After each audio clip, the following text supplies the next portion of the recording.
Okay students, class start करते हैं। मैं लेक्चर स्लाइड आपके साथ शेयर कर रहा हूँ।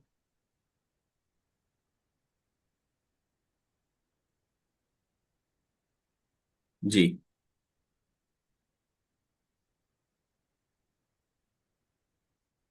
ये आप बताइए, आपको लेक्चर स्लाइड नजर आ रही है?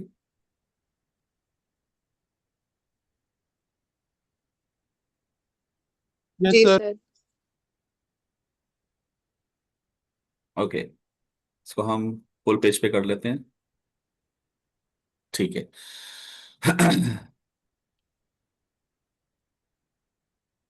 अच्छा जी, लास्ट क्लास में हम लोगों ने टॉपिक स्टार्ट किया था। अपना नया टॉपिक था हमारा। कौन सा टॉपिक था? Capacitors and inductors. ठीक है। इसके मैंने थोड़ा सा आपको इंट्रोडक्शन बताया था इस चैप्टर का लास्ट क्लास में। और हमने कैपेसिटर्स स्टार्ट किए थे। ठीक है।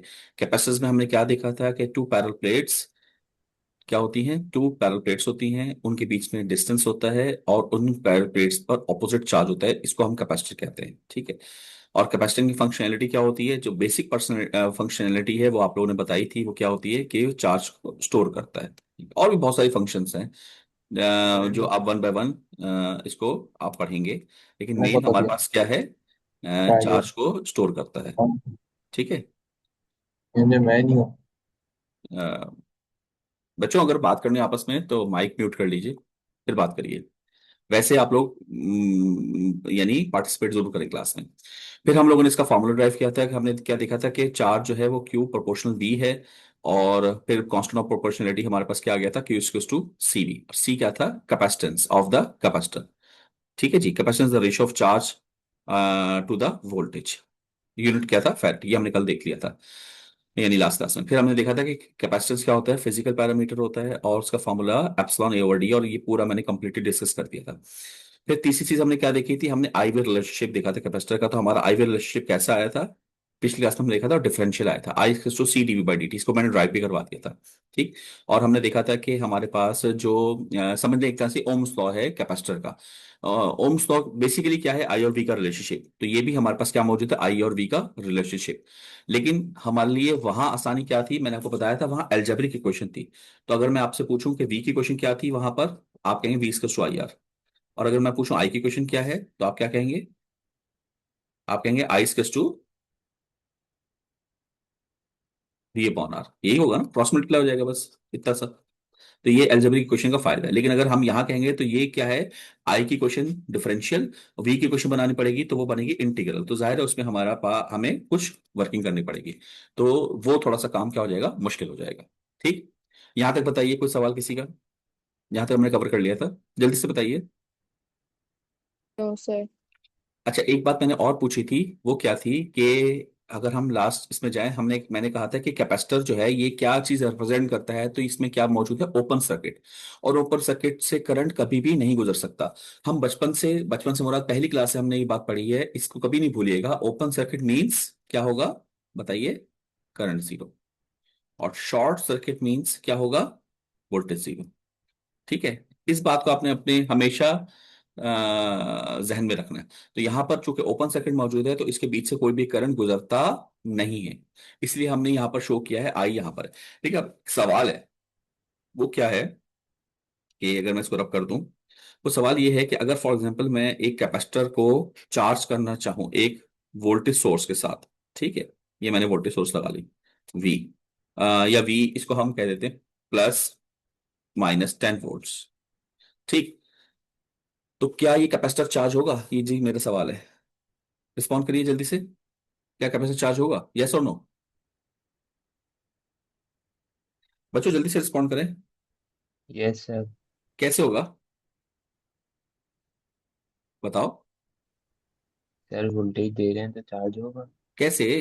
मतलब यार, ये तो मतलब नॉन टेक्निकल जवाब होगा ना। आप तो टेक्निकल बच्चे हो, ज्यादा टेक्निकल एजुकेशन आप पढ़ रहे हो, तो कैसे चार्ज होगा? बाय मैजिक और by any process? No idea. जी, किसी बच्चे को आइडिया है? Separating charges. सॉरी, इजान। सेपरेटिंग चार्जेस कैपेसिटर प्लेट्स के बीच में। कैसे? मतलब चार्ज कैसे आएगा? क्या क्या चार्ज को आने के लिए यहां से ट्रेवल करना पड़ेगा इसके ऊपर? क्या इस कैथोड एनोड। कैथोड एनोड वाला कॉन्सेप्ट में लगेगा ना कि चार्ज जो है वो एक प्लेट से दूसरी प्लेट पे ट्रांसफर होंगे, अट्रैक्ट होंगे। कौन सी प्लेट की बात कर रहे हो, कैपेसिटर की बात कर रहे हो? जी। कैपेसिटर की प्लेट पे तो चार्ज ही नहीं है, ये तो खाली है। और ट्रांसफर कैसे होगा, बीच में तो ओपन सर्किट है, यही तो मैं आपसे पूछ रहा हूँ। मैंने कहा ये चार्ज होगा मतलब आपने एक कैपेसिटर लिया जो कि 0 वोल्ट है, कुछ भी नहीं है उस पर, और आपने लगा दिया, तो अब क्या चार्ज होगा या नहीं होगा? बताइए। इसी इसी को देख लेते हैं। यहाँ पर अगर मैं ये सर्किट बना दूं, छोटा सा मैंने एक रजिस्टर लगाया ताकि ये चल सके, और ये मैंने कनेक्ट कर दिया। ठीक है, +10 वोल्ट्स। तो क्या ये चार्ज होगा? तो रियल लाइफ में आप क्या देखते हैं कि बिल्कुल चार्ज होता है। तो चार्ज कैसे होगा? चार्ज ऐसे ही होगा ना कि आप कहेंगे कि जी यहां से करंट ट्रेवल करके ऐसे जा रहा है, ठीक है ना, लाइक दिस। यहां से करंट ट्रेवल करके ऐसे जा रहा है, और जब करंट जाएगा तो इस पर चार्ज बैठेगा। तो और अभी हमने क्या कहा था कि इसके बीच से करंट नहीं गुजरेगा। तो यहां पर ये दोनों बातें कॉन्ट्राडिक्ट कर रही हैं, जो मैं समझाना चाह रहा हूं। तो बेसिकली ये जो करंट मैंने शो किया है ये एग्जिस्ट नहीं करता, इसको मैं रब कर रहा हूं, ये करंट ऐसे एग्जिस्ट नहीं करता। फिर क्या होता है कि जब आप कैपेसिटर कनेक्ट करते हैं तो बेसिकली मैं अगर इलेक्ट्रॉन टर्म्स से बात करूं तो यहाँ पर जो बहुत ज्यादा इलेक्ट्रॉन्स हैं, यहाँ पर ये इलेक्ट्रॉन्स ट्रेवल करके इस प्लेट पर आकर बैठना स्टार्ट करते हैं, ऐसे। और ये काम एक तरफ नहीं हो रहा होता, मतलब अगर एक इलेक्ट्रॉन भी यहाँ बैठेगा तो यहां से, चूंकि यहाँ पर डेफिशिएंसी ऑफ इलेक्ट्रॉन है, ये खींच रहा है इलेक्ट्रॉन को, एक इलेक्ट्रॉन उसी टाइम निकल के यहां चला जाएगा, तो यहां पर क्या चीज आ जाएगी, प्लस। तो एक इलेक्ट्रॉन अगर आया तो एक इलेक्ट्रॉन गया, तो एक आया तो एक गया, एक आया तो एक गया, एक आया तो एक गया, यानी जितने इलेक्ट्रॉन आ रहे हैं उतने ही इलेक्ट्रॉन यहां से जा रहे हैं। तो इसलिए इस पर चार्ज आ रहा है।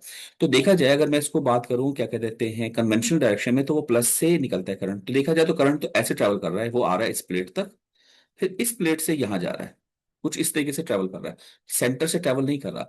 लेकिन यहां मौजूद कोई भी ऑब्जर्वर को ऐसा फील हो रहा होगा कि यार ये तो करंट लग रहा है कि पूरा ट्रेवल ऐसे करके जा रहा है, लाइक दिस। एक्चुअल में ऐसा हो नहीं रहा, वो इस प्लेट तक आता है और इस प्लेट से आ जाए, बीच में गैप है, जब भी करंट देखें यहाँ शो किया है। मगर ऑब्जर्वर को ऐसा फील होता है कि ये पूरा ट्रेवल करके जा रहा है। इस तरह के करंट का हमने एक खास नाम रखा है, और वो क्या नाम है, डिस्प्लेसमेंट करंट, लिख लीजिए इसको। इस तरह के करंट का एक खास नाम है, that is called displacement current. ये चीज पूछी जा सकती है पेपर में, इसका नाम क्या होगा, लिख लीजिए डिस्प्लेसमेंट करंट। और रिप्रेजेंट किससे होता है, I equals to C D Q over D T. Oh sorry, D Q over D T कह दिया मैंने, डीवी ओवर डी टी। कल हमने लास्ट क्लास में ड्राइव किया था, नोट कर लें इसको। ओके, और इससे एक बात और भी पता चलती है कि जब तक वोल्टेज चेंज होगा तब तक करंट एग्जिस्ट करेगा। जब वोल्टेज हो गया कांस्टेंट, तो अब आप मुझे खुद बताएं कांस्टेंट की डेरिवेटिव क्या होती है। आप कहेंगे सर कांस्टेंट डेरिवेटिव तो 0 होता है, तो आई क्या हो गया, 0 हो गया। यानी वोल्टेज अगर कांस्टेंट हुआ तो आई क्या हो जाएगा, 0। ठीक है, यहां तक बात क्लियर हुई? जल्दी से बताइए।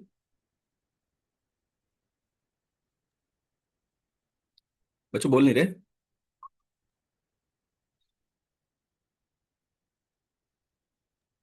भाई यस आवाज, सर। आवाज आ रही है आपको? अच्छा ठीक है। अच्छा, अब इसका मतलब ये हुआ कि जब ये चार्ज होना स्टार्ट होगा तो ये डीवी एग्जिस्ट कर रहा है। क्यों डीवी, क्यों एग्जिस्ट कर रहा है, क्योंकि यहाँ 10 वोल्ट है, यहाँ 0 वोल्ट है, तो चेंज है। अब ये जब चार्ज होगा तो ये 1 वोल्ट हो जाएगा, अभी भी डीवी है 9 वोल्ट का।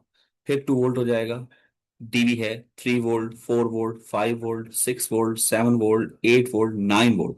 अगर यहाँ 9 वोल्ट हो गया, ये 10 है, तो अभी भी डीवी कितना है, 1 वोल्ट का। लेकिन अगर यहाँ 10 वोल्ट हो जाए तो अब डीवी कितना हो जाएगा बताइए, 0 हो गया, चेंज नहीं है ना,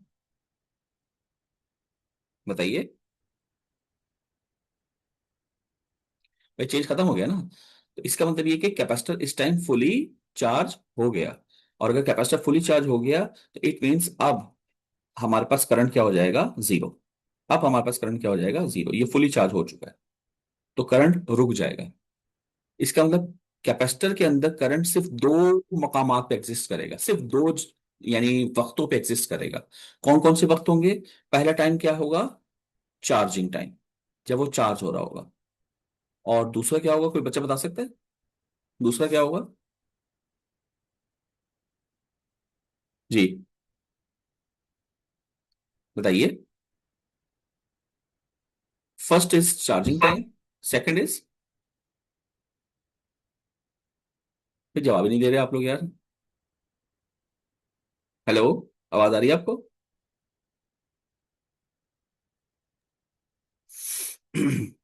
मेरी आवाज आ रही है आप लोगों को? जी सर, आप वापस रिपीट करें, आप क्या कह रहे हैं?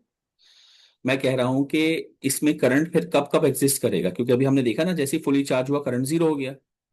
तो करंट मैंने कहा एक तो चार्जिंग के वक्त एग्जिस्ट करेगा, और एक वक्त और होगा जब करंट इसमें एग्जिस्ट करेगा। वो कौन सा टाइम होगा? एक तो चार्जिंग हो गया, दूसरा जब वो डिस्चार्ज हो रहा होगा। चार्ज हो रहा बिल्कुल होगा। सही, इसलिए तो मैं पूछा था, मैंने कहा आप लोग जवाब दे सकते हैं। दूसरा ऑब्वियसली डिस्चार्जिंग। देखिए तो कॉमन सेंस से आप जवाब दे सकते हैं ना, कि एक अगर चार्ज है तो दूसरा क्या होगा? डिस्चार्जिंग। तो एक दफा चार्ज होते वक्त, एक दफा, इसको मैं ब्लॉक कर देता हूँ, एक दफा चार्ज होते वक्त और एक दफा डिस्चार्ज होते वक्त। ठीक है, ये चीज समझ में आई सबको? बताइए, क्लियर है? जी और सर। उस करंट को हम कहते हैं डिस्प्लेसमेंट करंट। लेकिन जब वो फुली चार्ज होगा या फुली डिस्चार्ज होगा तो करंट वहां पर क्या हो जाएगा? जीरो। ठीक। अब मेरा आपसे एक सवाल है वैसे ही, कि अगर मैं आपसे पूछूं कि, जरा इसका जवाब आपने लाजमी देना है भाई, जरा गौर करिएगा, कैपेसिटर में, डीसी में, ये डीसी है ना, डीसी क्या होता है? करंट कांस्टेंट होता है, I equal to C. Current constant होता है डीसी में। तो डीसी के अंदर हमारे पास, और करंट कांस्टेंट होता है तो वोल्टेज भी कांस्टेंट होता है। डीसी में हमारे पास कैपेसिटर में करंट एग्जिस्ट करता है या नहीं करता? तो आप क्या कहेंगे? नहीं करते। बिल्कुल सही जवाब दिया। सही करते हैं सर। बिल्कुल सही जवाब दिया। आई की वैल्यू क्या हो जाएगी? जीरो। ठीक है। डीसी में हमेशा, डीसी करंट यूं कह लीजिए, डीसी करंट जो है वो कैपेसिटर में हमेशा क्या होता है? जीरो। लेकिन यहां पर एक बच्चा सवाल ये कर सकता है, सर अभी आपने थोड़ी देर पहले यहां पर एक सर्किट बनाया था, जरा गौर से सुनिएगा मेरी बात। ये ठीक है, और ये वाली कौन सी सप्लाई लगाई थी? ये एसी सप्लाई थी कि डीसी? बताएं। DC DC. तो उसी में अभी आपने देखा था कि डिस्प्लेसमेंट करंट एग्जिस्ट कर रहा था, कर रहा था ना, जब ये चार्ज हुआ। और और जब ये डिस्चार्ज होगा तब भी एग्जिस्ट करेगा। ठीक है, तो फिर आप ये कैसे कह सकते हैं कि कैपेसिटर में डीसी करंट हमेशा क्या होता है? जीरो। तो देखो बात सिंपल है, इसको अच्छे तरीके से समझो कि देखो, किसी चीज का जब आप कोई रिस्पॉन्स पूछते हैं ना, कि इसका रिस्पॉन्स इस क्या होगा, तो रिस्पॉन्स दो किस्म के होते हैं, इसको नोट कर लीजिए। एक रिस्पॉन्स होता है स्टडी स्टेट, एक रिस्पॉन्स कौन सा होता है? Steady state. और एक रिस्पॉन्स होता है ट्रांजिएंट। लिख लीजिए इसको, एक रिस्पॉन्स होता है ट्रांजिएंट। अच्छा, स्टडी स्टेट रिस्पॉन्स किसको कहते हैं? जो हमेशा का रिस्पॉन्स हो, जो एक्चुअल रिस्पॉन्स हो। स्टडी स्टेट यानी, स्टडी मतलब स्टेट, स्टडी स्टेट नाम से पता चला कि ऐसी स्टेट जो स्टडीली चल रही हो, जो हमेशा चलती रहेगी, उसको स्टडी स्टेट कहते हैं। और ट्रांजिएंट रिस्पॉन्स कौन सा होता है? देखें, ये एक स्टेट है, स्टेट वन, ये दूसरी स्टेट है स्टेट टू, ये तीसरी स्टेट है स्टेट थ्री। तो इस पर जो रिस्पॉन्स है ये स्टडी स्टेट, इस पे जो रिस्पॉन्स है वो भी स्टडी स्टेट, इस पे जो रिस्पॉन्स है वो भी स्टडी स्टेट। लेकिन कभी ऐसा भी तो होता है कि आप एक स्टेट से दूसरी स्टेट तक ट्रैवल करेंगे, फॉर एग्जांपल इससे आप यहां जा रहे हैं, तो ये जो जाने के रास्ता है इसको हम क्या कहते हैं बताएं? अगर आप एक स्टेट से दूसरी स्टेट जाएंगे तो क्या इसको ट्रांजिशन कह सकते हैं? बताइए। सर हमें नहीं पता। ऐसी तो मैंने कोई बात नहीं पूछ ली जो आपको ना पता हो भाई, ट्रांजिशन एक इंग्लिश का वर्ड है, और नहीं पता तो फिर खामोश बैठे। तो ये ट्रांजिशन है, ट्रांजिशन है, ट्रांजिशन कहते हैं एक जगह से दूसरी जगह जाने को। ठीक है ना? अब ये इंतहाई बच्चों वाली बात है भाई, ये तो खैर पता ही होती सबको। तो ट्रांजिशन क्या है? एक प्लेस से दूसरे प्लेस पर जाना। तो हम स्टेट वन से स्टेट टू पे जाएं तो उसको भी हम ट्रांजिशन कहेंगे, स्टेट टू से स्टेट थ्री पे जाएं उसको भी ट्रांजिशन कहेंगे, या वापस आए तो भी हम ट्रांजिशन कहेंगे। तो जो रिस्पॉन्स इस सफर में आता है उसको हम ट्रांजिएंट रिस्पॉन्स कहते हैं। ठीक है। तो एक रिस्पॉन्स हो गया स्टेट पर जिसको हमने कहा स्टडी स्टेट, एक रिस्पॉन्स हो गया सफर का जिसको हमने कहा ट्रांजिएंट। तो अब कॉमन सेंस से आई थिंक आप सब जवाब ये दे सकते हैं कि मुझे ये बताइए कि कौन सा रिस्पॉन्स परमानेंट होता है? स्टडी स्टेट रिस्पॉन्स होना चाहिए या ट्रांजिएंट होना चाहिए? जी, कौन सा रिस्पॉन्स परमानेंट होता है, मतलब एक्चुअल रिस्पॉन्स जिसको हम कहते हैं, कौन सा होता है?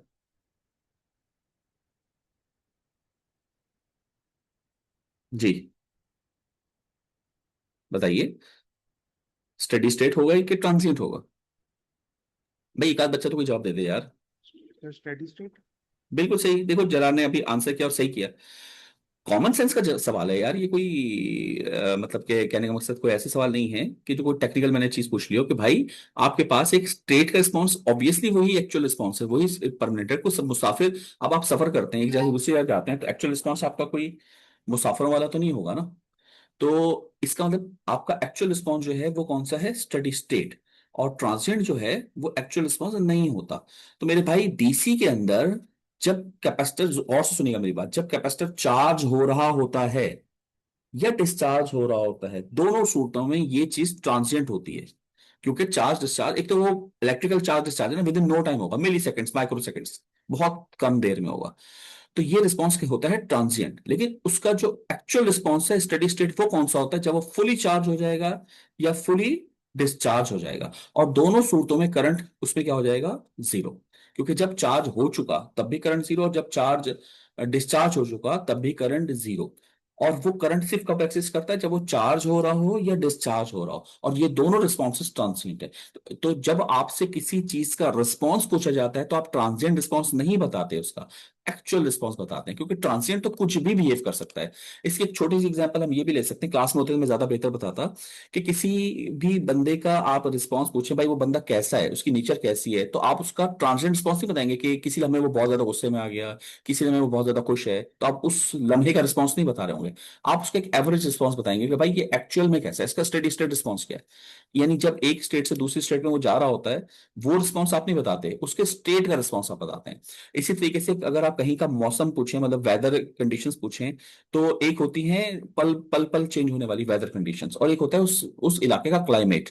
तो जब आप किसी इलाके के बारे में दरियाफ्त करते हैं तो वेदर से बेहतर क्या रिस्पॉन्स, क्या जवाब होता है, क्लाइमेट कैसा है वहां का। तो क्लाइमेट क्या है, उसका स्टेडी स्टेट रिस्पॉन्स है। जबकि वेदर क्या है, वो ट्रांजिएंट है, कभी बहुत बादल है, कभी बहुत धूप है, कभी बारिश है, ये चेंज होते रहते हैं।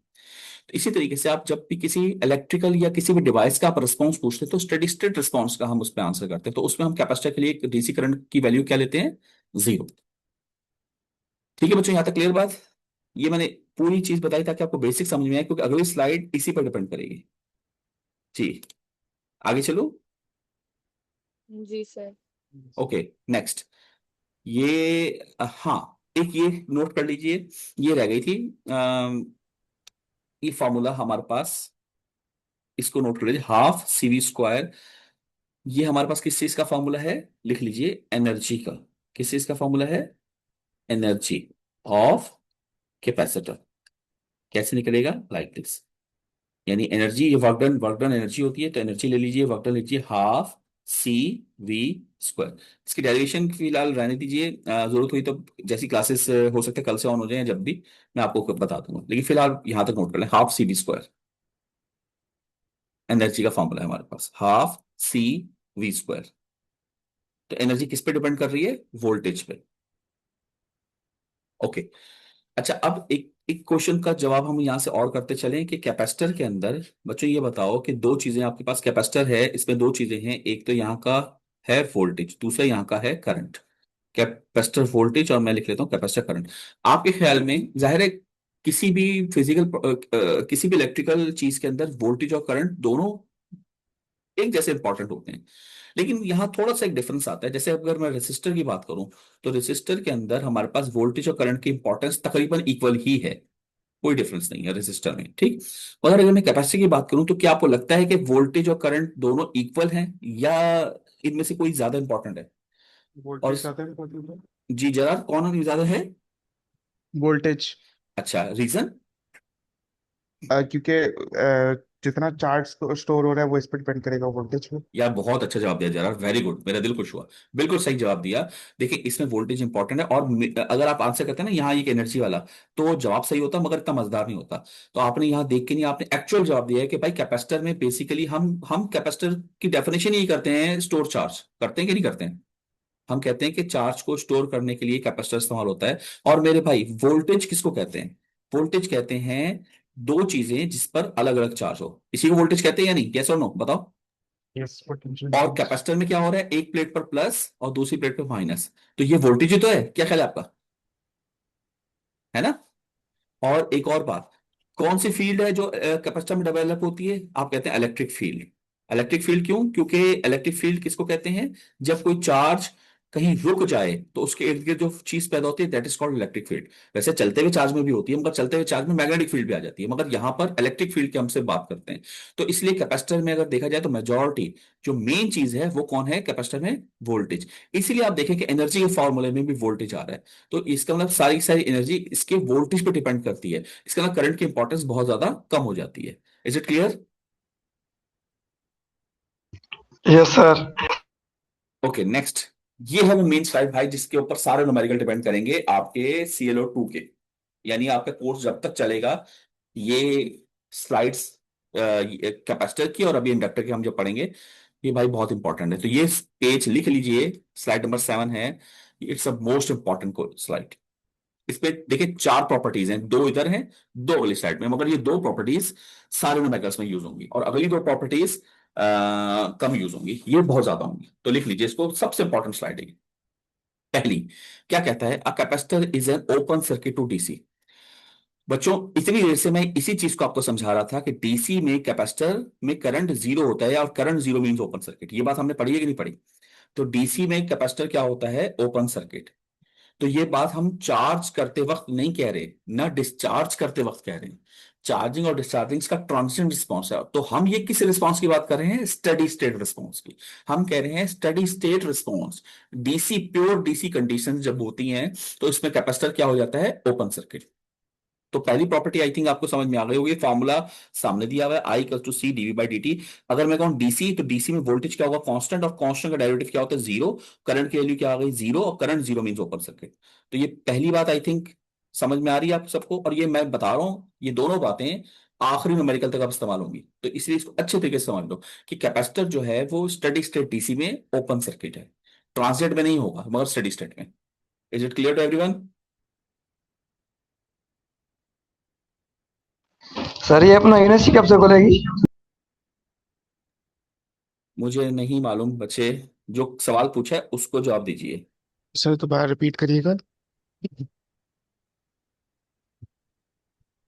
सर दोबारा रिपीट कर दें। मैं क्या दोबारा रिपीट करूं?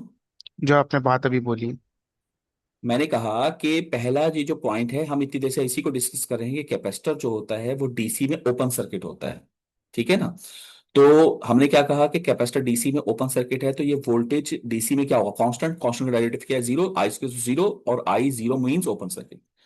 तो ये हम किस DC की बात कर रहे हैं, हम स्टेडी स्टेट की बात कर रहे हैं, ट्रांजिट की बात हम नहीं कर रहे हैं, ठीक है। और करते भी नहीं है, मैंने बताया था ना इतनी देर से हम यही डिस्कशन कर रहे हैं। तो हम क्या कहेंगे कि कैपेसिटर हमेशा DC में, और DC कौन सा, स्टेडी स्टेट प्रॉपर DC, उसमें कैपेसिटर हमेशा क्या होता है, ओपन सर्किट। यहां तक बात क्लियर है? जी सर। अच्छा। अच्छा एक बात, जैसे हम भी हमने क्या कहा कि ये DC में ओपन सर्किट है, तो AC में क्या होगा? एसी में क्लोज्ड होगा। क्लोज मतलब, यानी मतलब करंट फ्लो करेगा। करंट जीरो नहीं होगा। कौन सा करंट? जो सर्किट में फ्लो। Displacement steady current. इसमें स्टेट। इसमें नहीं नहीं नहीं, डिस्प्लेसमेंट करंट हमने पढ़ा था ना अभी थोड़ी देर पहले, कि इसमें सिर्फ हम्म। और सिर्फ डिस्प्लेसमेंट करंट होता है और कोई करंट नहीं होता, ठीक है ना। तो देखो इसमें हमने क्या कहा कि करंट सिर्फ 2 टाइम पे एग्जिस्ट करता है, चार्जिंग डिस्चार्जिंग। ये बात की ना अभी, बताएं, बोले। Yes sir. तो इसका क्या मतलब है कि अगर कैपेसिटर पे मैं एक AC सोर्स लगा दूं, तो AC सोर्स का मतलब क्या है कि जब ये इसका पॉजिटिव साइकिल आएगा तो ये चार्ज हो रहा होगा इस डायरेक्शन में। एग्री? जी। ये है ना, AC का तो पॉजिटिव साइकिल आएगा तो ऐसे, और जब नेगेटिव साइकिल आएगा तो ये उल्टा चार्ज होने लगेगा, यानी यहां से डिस्चार्ज होगा, इधर माइनस आएगा, इधर प्लस होगा। और फिर जब ये साइकिल आएगा तो दोबारा से यहाँ माइनस आएगा, यहाँ प्लस होगा। फिर जब ये साइकिल आएगा अगेन यहाँ माइनस होगा, यहाँ प्लस। इसका मतलब ये हो रहा है कि AC साइकिल्स, अब ये तो मुस्तकिल साइकिल्स चल रहे हैं ना, लाइक दिस, 1 2 3 4 5 6। तो इसमें अगर चार्ज हो रहा है तो इसमें डिस्चार्ज हो रहा है, इसमें चार्ज हो रहा है तो इसमें डिस्चार्ज हो रहा है, इसमें चार्ज हो रहा है, इसमें डिस्चार्ज हो रहा है, यस और नो? बस। तो इसका मतलब इसमें तो चार्जिंग डिस्चार्जिंग कभी रुक ही नहीं रही। ऐसा तो हो ही नहीं रहा कि फुली चार्ज हो गया और फिर रुक गया। सही कह रहा हूं? ठीक है। तो इसका मतलब ये कि इसमें तो every time displacement current exist कर रहा है। तो ये तो हर वक्त ट्रांजिएंट में, स्टडी स्टेट में था ही नहीं। इसका मतलब ये कि इसका स्टडी स्टेट ही यहां बदल गया, क्योंकि स्टडी स्टेट क्या होता है, जो हमेशा रहे, इसमें तो हमेशा यही रहेगा। इसका मतलब DC के अंदर स्टडी स्टेट क्या है, कि फुल चार्ज और फुल डिस्चार्ज, ये स्टडी स्टेट DC का है। और डीसी का ट्रांजिएंट क्या है, जब वो चार्ज डिस्चार्ज हो रहा है। लेकिन एसी की अगर बात करूं तो ये charging discharging charging discharging charging discharging, यही इसका स्टेडी स्टेट बन जाता है, क्योंकि हमेशा ये काम होता रहेगा। इसकी यही फाइनल स्टेट है। तो एसी के अंदर अब मुझे बताओ, अगर ये फॉर्मूला मैं आपको यूज कराऊं और ये एसी हो, कैपेसिटर वोल्टेज, एसी मतलब मुस्तकिल चेंज हो रहा हो, तो मुस्तकिल चेंजिंग का डेरिवेटिव एग्जिस्ट करता है, और मुख्तलिफ हर वक्त करंट एग्जिस्ट कर रहा होगा। तो अगर अगर ये साइन वेव हो, तो साइन थीटा को डेरिवेट करूंगा तो आंसर क्या आ जाएगा, माइनस कॉस थीटा। ये तो पढ़ा होगा ना आपने मैथ्स में। तो इसका मतलब करंट की इक्वेशन में माइनस कॉस थीटा एग्जिस्ट कर रहा होगा। तो कैपेसिटर जो है वो एवरी टाइम क्लोज रहेगा, जैसे अभी जरा ने जवाब दिया, हर वक्त क्लोज रहेगा इन एसी सर्किट्स। तो ओपन कहां रहेगा, सिर्फ और सिर्फ डीसी सर्किट्स में। क्यों? क्योंकि वहां फुली चार्ज होकर वो बंद हो जाएगा। जी, ये चीज क्लियर है सबको?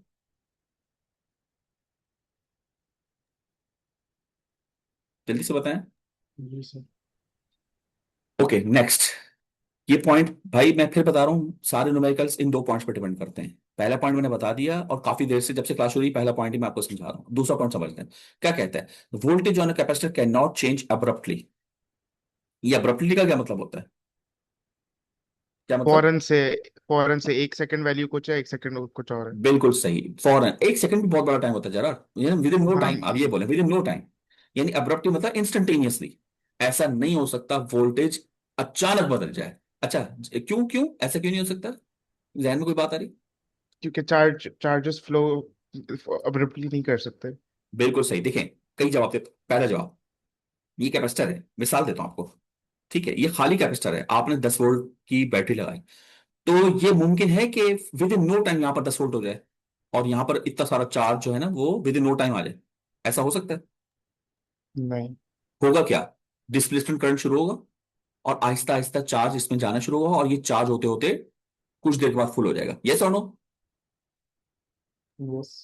इसी तरीके से मुझे बताइए कि अगर मैं कहूं कि ऑलरेडी इस पे पहले से चार्ज है और उसको डिस्चार्ज होना है, तो क्या अचानक जीरो हो सकता है? ये अचानक ही चार्ज गायब हो गया? नहीं, थोड़ा सा टाइम पर। टाइम लगेगा। अच्छा, अगर कोई बोले कि दलील क्या है, तो आप कहेंगे सर एक तो कॉमन सेंस, और दूसरा law of conservation of charge. Charge neither be create not be destroy. अगर अचानक से चार्ज ने गायब होना है तो it mean charge can destroy, और अचानक से चार्ज ने आना है तो it mean charge can create. It is not possible. क्या ख्याल है आपका? ये तो मुमकिन नहीं है ना, ट्रांसफर होगा ना। सही है। हाँ। इसका मतलब एक और भी है कि चेंज होगा, अचानक नहीं होगा। बस ये बात ध्यान में रखिएगा, चेंज तो होगा मगर वो अचानक नहीं होगा। ठीक। अच्छा, दूसरी बात, वोल्टेज नहीं हो सकता ना। तो मुझे एक बात बताएं, अभी आपने देखा था एनर्जी का फॉर्मूला क्या था, हाफ सी वी स्क्वायर।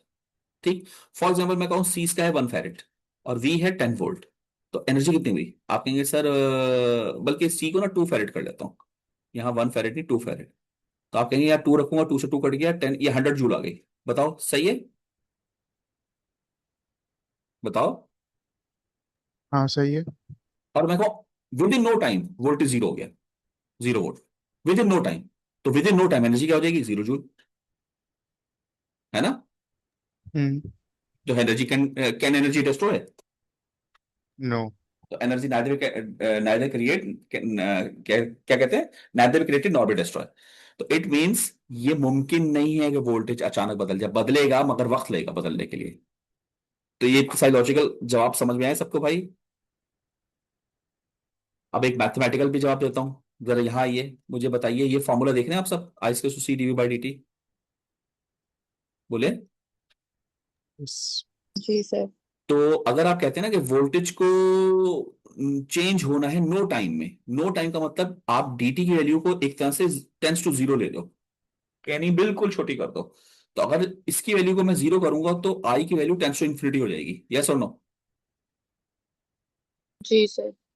इसका मतलब ये है कि अगर आप चाहते हैं, जरा और सुनिएगा मेरी बात, अगर आप चाहते हैं कि वोल्टेज को अचानक मैं बदल दूं, तो उसके लिए आपको तकरीबन इनफाइनाइट करंट देना पड़ेगा। तो अगर आप दे सकते हैं तो मोस्ट वेलकम, नहीं दे सकते तो नॉट पॉसिबल। That's it. कितना आसान हो गया। इसका मतलब यह हुआ कि जीरो टाइम में हमारे पास कैपेसिटर का वोल्टेज बदल नहीं सकता। इसको नोट कर लीजिए भाई, ये दोनों चीजों से सारे न्यूमेरिकल सॉल्व होंगे। जी, यहां तक क्लियर है बात?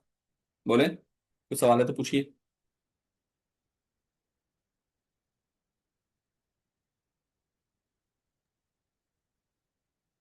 क्लियर है सर।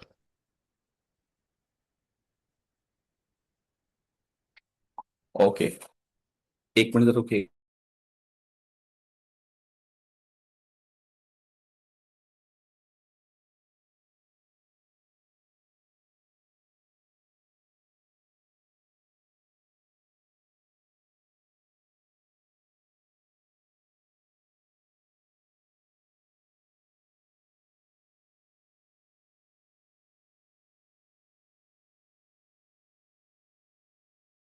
ओके, चले आगे चलते हैं। अच्छा, ये कुछ बच्चे मुझे मैसेज कर रहे हैं कि शायद अंडरस्टैंडिंग ऑफ कुरान की कोई क्लास है, तो मैंने कोई इशू नहीं है, वो क्लास ले रहे हैं अपनी। ये डबल ई के बच्चे सारे फ्री थे, इसलिए मैंने इस टाइम क्लास रखी है। कंप्यूटर के बच्चे अगर फ्री नहीं है तो उनकी हम कोई सेपरेट क्लास रख लेंगे, या मैं इनकी रिकॉर्डिंग भी सेंड करूंगा।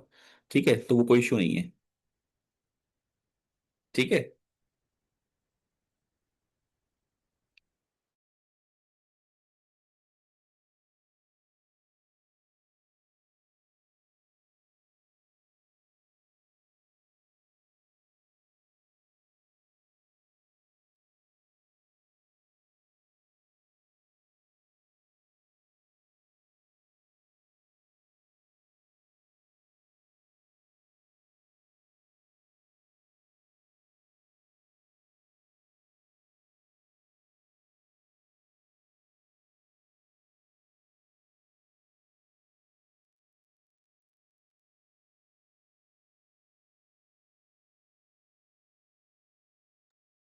ओके, आगे चल रहा हूं मैं। ठीक है जी, जल्दी से बताइए, चलो आगे। हेलो, आवाज आ जी रही है सर। आपको? Okay, next. उसके बाद भाई ये दो प्रॉपर्टीज हैं, इनको देख लीजिए। ये क्या कहती है? The ideal capacitor does not dissipate energy. ये तो हमने इसके इंट्रोडक्शन में भी देखा था। It takes power from the circuit when circuit storing energy in the field and returns previously. वो कहता है भाई ये डिसिपेट नहीं करती, ये सिर्फ स्टोर करती है। अब आप मुझे एक बात बताओ, मैंने डिसिपेट का मतलब बताया था ना आपको लास्ट क्लास में, तो याद है किसी को? बच्चे कोई बता सकता है डिसिपेट का मतलब मैंने क्या बताया था लास्ट क्लास में? किसी को याद है तो जल्दी से बताओ यार, what is the meaning of dissipate? जी, भाई जल्दी बता दें, टाइम कम है, नहीं तो फिर बोलते हैं कि याद नहीं है। Sir like transfer, like transform होना। हाँ बिल्कुल सही। हमने कहा था कि अगर इलेक्ट्रिसिटी अपनी इलेक्ट्रिकल फॉर्म से किसी और फॉर्म ऑफ एनर्जी में चली जाए, इलेक्ट्रिकल से किसी और फॉर्म ऑफ एनर्जी में चली जाए, जिसको मैंने हीट कहा था, लाइट कहा था, साउंड कहा था, याद है आप लोगों को? बहुत सही थी ना? तो इसको हम क्या कहते हैं? डिसिपेट होना। आप मुझे बताओ, कैपेसिटर के अंदर अगर मैं एक दफा चार्ज को स्टोर कर दूं, ठीक है, और फॉर एग्जांपल एक हफ्ते तक स्टोर रहा, और एक हफ्ते बाद मैंने ये वापस ले लिया चार्ज, यानी वो डिस्चार्ज हो गई, तो आप मुझे बताएं, मेरा सवाल ये है कि इस चार्जिंग और डिस्चार्जिंग के प्रोसेस के अंदर क्या बिजली की फॉर्म चेंज हुई? जी। सर आप फॉ- वापस रिपीट कर सकते हैं? अरे क्या मेरी आवाज सही नहीं आ रही आप लोगों को? आवाज सही आ रही है। फॉर्म चेंज से क्या मतलब है? भाई देखो, डिसिपेशन आपने लास्ट क्लास ली थी ना, डिसिपेशन वाली बात याद है?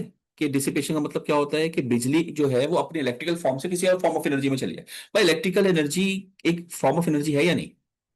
अच्छा जरा चले आप डिस्कस करें मेरे से, ताकि सबको भी समझ में आए। आप माइक खोल के रखें। जी जरा, ओके।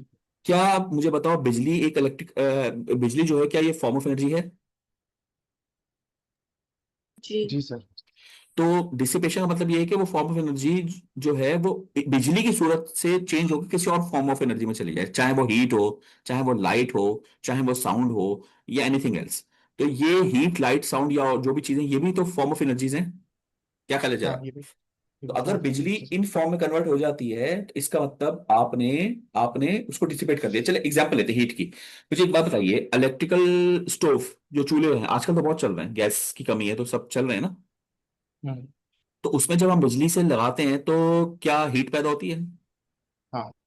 तो वो कहलाती है डिसिपेशन। उसी का आप बिल देते हैं, क्योंकि आपने बिजली को खर्च कर दिया, बिजली खर्चा किया ना आपने, तो उसका बिल भी देंगे। ठीक है। इसी तरीके से आप जब लाइट जलाते हैं, ट्यूब लाइट जलाते हैं, बल्ब जलाते हैं, या एलईडी लाइट जलाते हैं, तो वहां पर लाइट एनर्जी पैदा हो रही है, यस और नो? और अभी हम ये जो माइक स्पीकर का काम ले रहे हैं, तो उससे साउंड पैदा हो रहा है, ऐसा है कि नहीं?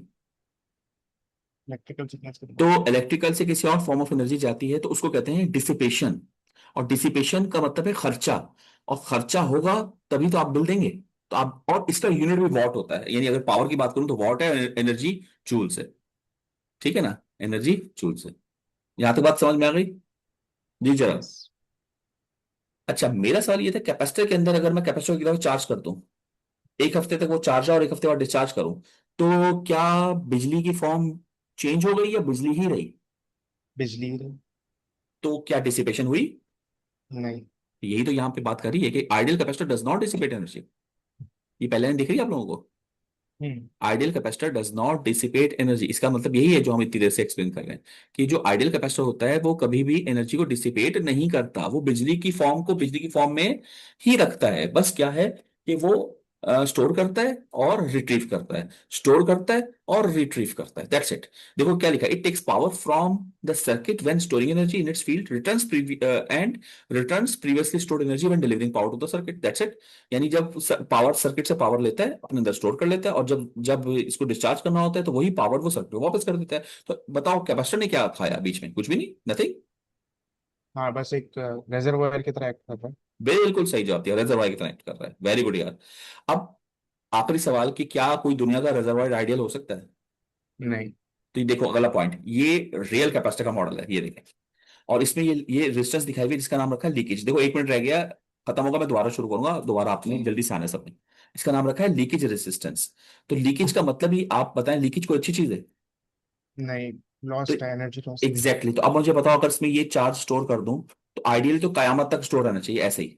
लेकिन होता हम्म। क्या है, इस लीकेज रेजिस्टेंस से कुछ ना कुछ वापस यहाँ चला जाएगा, यानी एक दूसरे को क्या कर देगा, न्यूट्रलाइज। तो इस लीकेज रेजिस्टेंस की वजह से क्या होने लगेगा, न्यूट्रलाइज। और रेसिस्टर जब बीच में आ गया तो ये इसने डिसिपेशन भी शुरू कर दी एनर्जी की। तो रियल कैपेसिटर जो होगा उसमें बिजली एक तो हमेशा चार्ज स्टोर भी नहीं रहेगा, और थोड़ी थोड़ी वो बिजली खाएगा भी। तो जितनी लीकेज ज्यादा होगी उतना ज्यादा खाएगा, उतना ही वो नॉन आइडियल है, उतना ही सस्ता रजिस्टर है। और जितना वो कम खाएगा उतना ही अच्छा, उतना ही महंगा, उतना ही अच्छा आइडियल करीब कैपेसिटर है। ठीक है। तो आई थिंक मेरे ख्याल से टाइम खत्म हो रहा है, मैं दोबारा मीटिंग स्टार्ट करता हूँ। सही है। अभी यस टाइम है सर। हमारे पास 10 मिनट का, 10-15 मिनट का।